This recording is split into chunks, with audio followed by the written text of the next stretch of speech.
Hello everyone, નમસ્કાર દરેક વિદ્યાર્થી મિત્રો. અર્થશાસ્ત્રના કચ્છ યુનિવર્સિટી અને કચ્છ યુનિવર્સિટી સંલગ્ન તમામ કોલેજના BA સેમેસ્ટર 5ના વિદ્યાર્થીઓને હું આ ઓનલાઈન લેક્ચરમાં આવકારું છું. મારું નામ છે શિલ્પા હળિયા. લાલન કોલેજમાં અર્થશાસ્ત્ર વિષયના મદદનીશ પ્રાધ્યાપક તરીકે હું કાર્યરત છું. હાલ BA સેમેસ્ટર 5ના ઇન્ટ્રોડક્શન લેક્ચરમાં આપણે સેમેસ્ટર 5માં કયા વિષયોનો અભ્યાસ કરીશું એની સમજૂતી માટેનો આ લેક્ચર છે. સેમેસ્ટર 5માં આપણો મુખ્ય વિષય અર્થશાસ્ત્ર છે, એટલે આ વિષયમાં આપણે 6 પેપર છે એ અર્થશાસ્ત્ર વિષયના જ ભણવાના થશે. એક વિષય આપણે કમ્પલસરી ઇંગ્લિશ આવશે અને બાકીના 6 વિષય છે એ આપણે અર્થશાસ્ત્રના જ ભણવાના છે. અને અર્થશાસ્ત્ર વિષયના જે અલગ અલગ શાખાઓ છે, જેમ કે ભારતીય અર્થતંત્ર, એકમલક્ષી અર્થશાસ્ત્ર, આંતરરાષ્ટ્રીય અર્થશાસ્ત્ર, કલ્યાણલક્ષી અર્થશાસ્ત્ર, આર્થિક પદ્ધતિઓ, સંશોધન પદ્ધતિઓ, કમ્પ્યુટર અને તેની એપ્લિકેશનનો આપણે અર્થશાસ્ત્ર વિષયમાં કેવી રીતના ઉપયોગ કરી શકીએ છીએ, આટલા પેપર્સ આપણે કચ્છ યુનિવર્સિટી હેઠળ કચ્છની તમામ કોલેજો અને એમાં પણ અર્થશાસ્ત્ર વિષયના વિદ્યાર્થીઓ માટે છે. આપણો કોર્સ નંબર, કોર્સનું ટાઇટલ, યુનિવર્સિટીની પરીક્ષા, ઇન્ટરનલ પરીક્ષા અને કુલ ગુણ કેટલા હશે એની માહિતી આ સ્ક્રીન પર દર્શાવેલી છે. પેલું પેપર છે આપણું CEEC 511. આ છે આપણા પેપરનો કોડ છે. પેલું પેપર આવે છે ભારતીય અર્થતંત્ર છે. યુનિવર્સિટી એની 70 માર્ક્સની પરીક્ષા લેશે.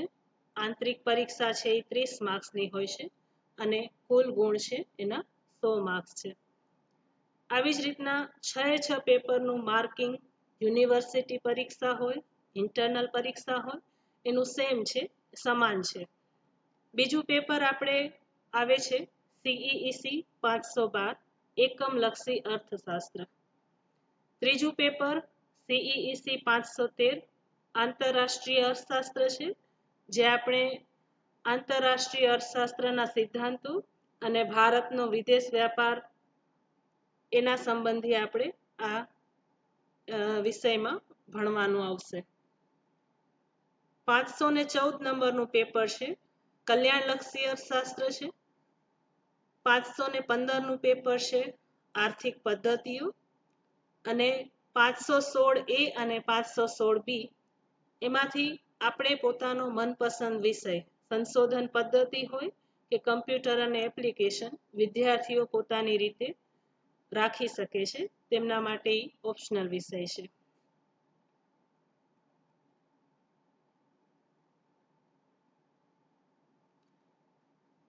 BA સેમેસ્ટર 5 ઇકોનોમિક્સનું ભારતીય અર્થતંત્ર 511ના પેપરનો આપણે સિલેબસ જોઈએ તો યુનિટ 1 છે એ ભારતીય અર્થતંત્રનો આપણે પરિચય આપે છે. ભારતીય અર્થતંત્ર કેવા પ્રકારનું અર્થતંત્ર છે, એટલે આપણું અર્થતંત્ર મિશ્ર અર્થતંત્ર છે. તો મિશ્ર અર્થતંત્રના અર્થ અને લક્ષણો, ભારતમાં રાષ્ટ્રીય આવક અને માથાદીઠ આવકના પ્રવાહો, ભારતની રાષ્ટ્રીય આવકમાં કૃષિ, ઉદ્યોગ અને સેવા ક્ષેત્રનો શું ફાળો રહેલો છે, અને ભારતીય અર્થતંત્રમાં આયોજનનું માળખું કેવું છે, આયોજનના લક્ષ્યાંકો આપણે કયા પ્રાપ્ત કર્યા છે, એનો અભ્યાસ છે એ આપણે યુનિટ 1માં કરીએ છીએ. યુનિટ 2 છે એ આર્થિક સુધારા છે.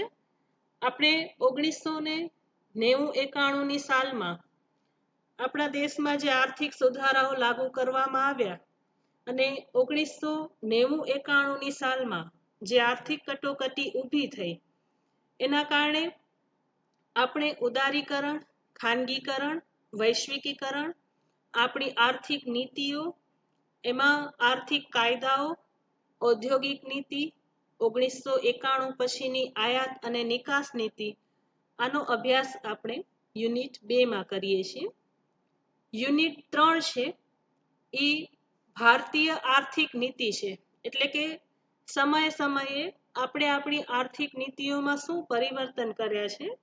તો એમાં નાણાકીય નીતિ, રાજકોષીય નીતિ, પર્યાવરણ સંલગ્ન નીતિ, નાણાં પંચ, તાજેતરની પંચવર્ષીય યોજના, વસ્તી નીતિ અને કૃષિ નીતિનો અભ્યાસ છે એ આપણે યુનિટ 3 માં કરીએ છીએ.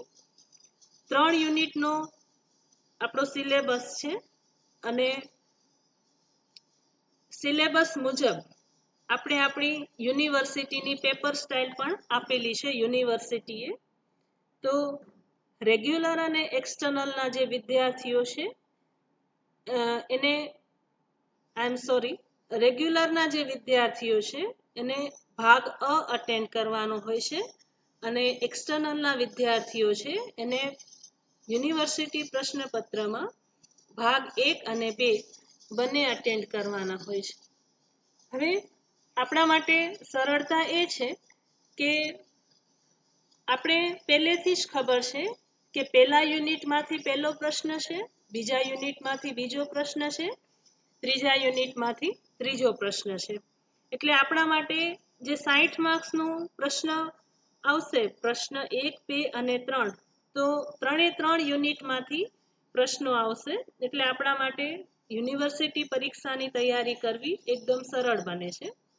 પ્રશ્ન 4 છે એ ટૂંકા પ્રશ્નો છે. ટૂંકા પ્રશ્નો એમાં આપણે MCQ પ્રકારના એક વાક્ય પ્રકારના પ્રશ્નો હોય છે અને એ દરેક યુનિટમાંથી 3 યુનિટમાંથી પૂછવામાં આવે છે અને એના 10 માર્ક્સ હોય છે. આ પ્રશ્નપત્રનું માળખું છે એ આપણા 6 વિષય માટે એક સમાન રહે છે. એમાં કોઈ જ જાતનો ફેરફાર થતો નથી. હવે છે સેમેસ્ટર 5નું પેપર નંબર 512 છે, જેનું નામ છે એકમલક્ષી અર્થશાસ્ત્ર ભાગ 1. એકમલક્ષી અર્થશાસ્ત્ર ભાગ 1 એનો યુનિટ 1 છે પરિચય.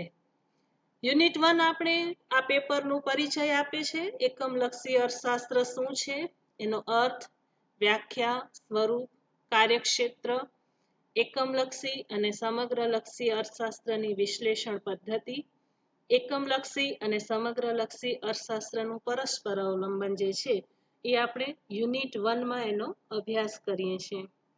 યુનિટ 2 છે દૃષ્ટિકોણનો સંખ્યાત્મક અભિગમ અને ગ્રાહકનું વર્તન તેમજ માંગની મૂલ્ય સાપેક્ષતાના સંદર્ભમાં આપણે સમજૂતી આપે છે, એનો આપણે અભ્યાસ કરવાનો રહેશે. તો યુનિટ 2 માં આપણે જોઈએ તો દૃષ્ટિકોણ છે અને સીમાંત દૃષ્ટિકોણ છે, એનો અર્થ છે, સીમાંત દૃષ્ટિકોણનો નિયમ છે, ઘટતા સીમાંત દૃષ્ટિકોણનો નિયમ, સમસીમાંત દૃષ્ટિકોણનો નિયમ, ગ્રાહકની સમતુલા, માંગની મૂલ્ય સાપેક્ષતાનો અર્થ, માંગની મૂલ્ય સાપેક્ષતાના પ્રકાર અને તેની રીતો, કિંમત સાપેક્ષતા અને માંગ, કિંમત સાપેક્ષતાને માપવાની રીતો, માંગની મૂલ્ય સાપેક્ષતાને અસર કરતા પરિબળો. આ યુનિટ 2 છે એ એકમલક્ષી અર્થશાસ્ત્રનો પાયો કહી શકાય અને મૂળભૂત માળખું છે. જે માર્શલે જે કાંઈ પણ એકમલક્ષી અર્થશાસ્ત્રના સિદ્ધાંતો આપેલા છે એ આપણે યુનિટ 2 માં સમાવિષ્ટ થાય છે. યુનિટ 3 છે દૃષ્ટિકોણનો ક્રમવાચક અભિગમ છે અને ગ્રાહકનું વર્તન છે એની સમજૂતી આપે છે. તેની પૂર્વધારણાઓ, સીમાંત અવેજીનો દર, તટસ્થ રેખા અને તેનો નકશાઓ, તટસ્થ રેખાના લક્ષણો, બજેટ રેખા, ગ્રાહકની સમતુલા, આવક અસર, ગિફન કોયડો, અવેજી અસર અને કિંમત અસર, આની સમજૂતી આપણે યુનિટ 3 માં મેળવીશું એકમલક્ષી અર્થશાસ્ત્રમાં. આપણું 513 નંબરનું પેપર છે આંતરરાષ્ટ્રીય અર્થશાસ્ત્ર છે. આંતરરાષ્ટ્રીય અર્થશાસ્ત્રમાં યુનિટ 1 માં આપણે આંતરરાષ્ટ્રીય અર્થશાસ્ત્રનો પરિચય મેળવશું. આંતરરાષ્ટ્રીય વ્યાપારનો અર્થ, એનું મહત્વ, આંતરરાષ્ટ્રીય અને આંતરપ્રાદેશિક વેપાર વચ્ચેનો તફાવત, એડમ સ્મિથે આંતરરાષ્ટ્રીય વેપાર વિશેનો જે સિદ્ધાંત આપ્યો છે રિકાર્ડોએ જે સિદ્ધાંત આપ્યો છે એનો અભ્યાસ આપણે યુનિટ 1 માં કરીશું. યુનિટ 2 છે આંતરરાષ્ટ્રીય વેપારના સિદ્ધાંતો અને વિનિમય દર ઉપર છે. તો હેક્સા-રોહલીનો જે સિદ્ધાંત છે ખૂબ જ મહત્વપૂર્ણ સિદ્ધાંત છે આંતરરાષ્ટ્રીય વ્યાપારના સંદર્ભમાં. એ સિદ્ધાંત આપણે યુનિટ 2 માં અભ્યાસ કરીશું. એના પછી છે જેએસ મિલનો સિદ્ધાંત, વ્યાપારની શરતો, સ્થિર અને પરિવર્તનશીલ વિનિમય દર, તેનો અર્થ અને વિનિમય દરનો જે સમખરીદ શક્તિનો સિદ્ધાંત છે એનો અભ્યાસ આપણે યુનિટ 2 માં કરીશું. યુનિટ 3 છે ભારતની વિદેશ વેપારની ચૂકવણી અને આંતરરાષ્ટ્રીય વ્યાપાર. વિનિમય દરનો માંગ અને પુરવઠાનો સિદ્ધાંત છે. અહીંયા વિનિમય દર કેવી રીતના નક્કી થાય છે દુનિયાના દેશોની વચ્ચે એના સિદ્ધાંત છે. આંતરરાષ્ટ્રીય વ્યાપારના વર્તમાન, મૂડી અને અનામત ખાતાનો અર્થ, ચૂકવણીની સમતુલા અને વેપાર સમતુલા. 1991 પછીનો ભારતનો આંતરરાષ્ટ્રીય વ્યાપાર છે એનું આપણે વિશ્લેષણ કરવાનું છે. ભારતના આંતરરાષ્ટ્રીય વ્યાપારનું કદ કેટલું છે, ભારતના આંતરરાષ્ટ્રીય વ્યાપારની દિશા શું છે, વેપાર ખાધ અને તેની સમતુલાના પગલાઓ અને ભારતની વર્તમાન આંતરરાષ્ટ્રીય નીતિ શું છે તેનો અભ્યાસ આપણે યુનિટ 3 માં કરીશું. એના પછીનું આપણું પેપર છે કલ્યાણનું અર્થશાસ્ત્ર. કલ્યાણલક્ષી અર્થશાસ્ત્ર પણ કહી શકીએ છીએ અને પેપરનો કોડ છે CEEC 514. કલ્યાણલક્ષી અર્થશાસ્ત્રમાં આપણે યુનિટ 1 છે એમાં આપણે કલ્યાણલક્ષી અર્થશાસ્ત્રનો પરિચય મેળવીશું.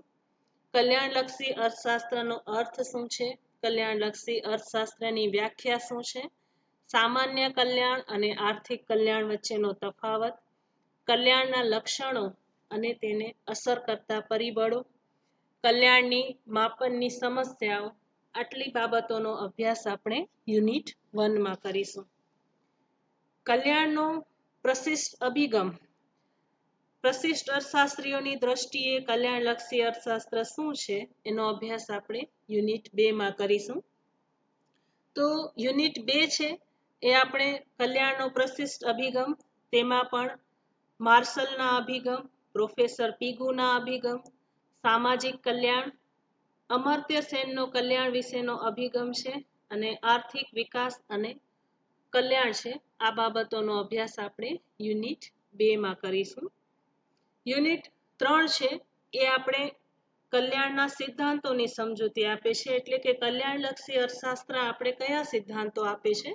તો પેરેટોનો મહત્તમ કલ્યાણનો સિદ્ધાંત, મહત્તમ કલ્યાણની શરતો શું છે, ઉત્પાદનની શરતો, વપરાશની શરતો, કાર્ડોર-હિક્સનો કલ્યાણનો સિદ્ધાંત, બર્ગસન અને સેમ્યુલસનનો કલ્યાણનો સિદ્ધાંત અને રોબિન્સનો કલ્યાણનો અભિગમ છે. આ બાબતોનો અભ્યાસ આપણે યુનિટ 3 માં કરીશું.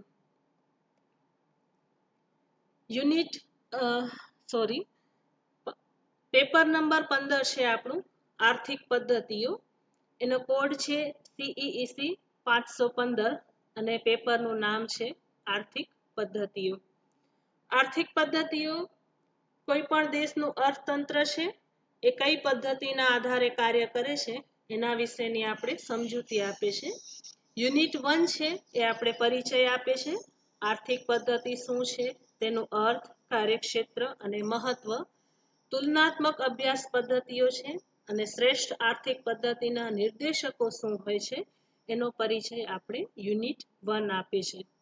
યુનિટ 2 છે એ આપણે મૂડીવાદ વિશેની સમજૂતી આપે છે. મૂડીવાદનો અર્થ, વ્યાખ્યા, મૂડીવાદના મૂળભૂત લક્ષણો, મૂડીવાદની આર્થિક સંસ્થાઓ અને વૈશ્વિકીકરણના સંદર્ભમાં મૂડીવાદ વિશેની સમજૂતી છે એ આપણે યુનિટ 2 માં મેળવીશું. યુનિટ 3 છે એ મિશ્ર અર્થતંત્ર છે. મિશ્ર અર્થતંત્રનો અર્થ અને વ્યાખ્યા, મિશ્ર અર્થતંત્રના મૂળભૂત લક્ષણો શું છે, ભારતમાં મિશ્ર અર્થતંત્રનો શું અનુભવ રહ્યો છે અને વૈશ્વિકીકરણમાં મિશ્ર અર્થતંત્રની શું ભૂમિકા રહી છે એ આપણે યુનિટ 3 માં અભ્યાસ કરીશું. યુનિટ પેપર નંબર 516 છે અને 516 એનું નામ છે સંશોધન પદ્ધતિ. સંશોધન પદ્ધતિ છે એ આપણે અર્થશાસ્ત્ર વિષયમાં સંશોધન કેવી રીતના કરી શકાય વૈજ્ઞાનિક પદ્ધતિથી એની આપણે પાયાના ખ્યાલોની સમજૂતી આપે છે આ પેપર. અને યુનિટ 1 છે એ આપણે સંશોધન પદ્ધતિનો પરિચય આપે છે. સંશોધન પદ્ધતિના પરિચયમાં આપણે તેનો અર્થ, હેતુઓ અને લાક્ષણિકતાઓ, સર્વેના પ્રકાર છે, સામાજિક સર્વેક્ષણ અને સંશોધન વચ્ચેનો તફાવત, સર્વે અને સંશોધન વચ્ચેનો સંબંધ છે એ આપણે યુનિટ 1 માં ભણીશું. એટલે સંશોધન કેટલા પ્રકારે થઈ શકે છે, કઈ રીતના કરી શકાય છે એ આપણે બધું જ યુનિટ 1 માં પરિચયમાં સમજીશું. યુનિટ 2 છે માહિતી અને સંશોધન ડિઝાઇન છે. આપણે કેવી રીતના માહિતી એકત્રીકરણ કરશું અને આપણા સંશોધનને આપણે કેવી રીતના એનું માળખું બનાવીશું એનો અભ્યાસ આપણે યુનિટ 2 માં કરવાનો છે. તો યુનિટ 2 માં સબ પોઈન્ટ્સ છે કે આપણે માહિતીના સ્ત્રોત કયા કયા છે, પ્રાથમિક માહિતી શું છે, ગૌણ માહિતી શું છે, પરિમાણાત્મક અને ગુણાત્મક માહિતી, પૂર્વધારણાઓ, તેનો અર્થ અને લાક્ષણિકતાઓ, પૂર્વધારણાના સ્ત્રોત અને કાર્યો, પૂર્વધારણાની મર્યાદાઓ, સંશોધન ડિઝાઇનનું મહત્વ શું છે અને સંશોધન ડિઝાઇન કેવી રીતના તૈયાર કરી શકાય એનો બધી જ બાબતોનો સમાવેશ આપણે યુનિટ 2 માં કરીએ છીએ. અને યુનિટ 2 દ્વારા આપણે સંશોધનની કોઈ પણ પાયાના ખ્યાલો છે એને આપણે સમજી શકીએ છીએ. યુનિટ 3 છે સેન્સસ, નમૂના અને સંશોધન પ્રકાર છે. સેન્સસ શું છે, તેનો અર્થ અને મર્યાદાઓ, સેન્સસના પ્રકાર, નમૂનાનો અર્થ, નમૂનો એટલે અહીંયા આપણે જે સેમ્પલ લઈએ છીએ, સેમ્પલિંગ કેવી રીતના કરીશું તેનો અર્થ અને લાક્ષણિકતાઓ, નમૂનાની જરૂરિયાત, નમૂનાના પ્રકાર, તેના ઉપયોગો અને મર્યાદાઓ, આ બાબતો છે. અને શુદ્ધ સંશોધન અને સામાજિક સંશોધન શું છે, વર્ણનાત્મક સંશોધન શું છે, પ્રાયોગિક સંશોધન અને પ્રારંભિક સંશોધન, આ બધી જ બાબતોનો અભ્યાસ છે એ આપણે યુનિટ 3 માં કરીશું. આખા સિલેબસમાં મારી દ્રષ્ટિએ કોઈ મહત્વપૂર્ણ પેપર હોય તો એ આ સંશોધન પદ્ધતિ છે. કારણ કે અર્થશાસ્ત્રના વિદ્યાર્થી તરીકે જ્યારે આપણે અર્થશાસ્ત્રનો આપણા વાસ્તવિક જીવનમાં આપણે વિષયનો કેવી રીતના ઉપયોગ કરી શકીએ એ આપણે આ સંશોધન પદ્ધતિવાળું પેપર છે એ આપણે શીખવે છે.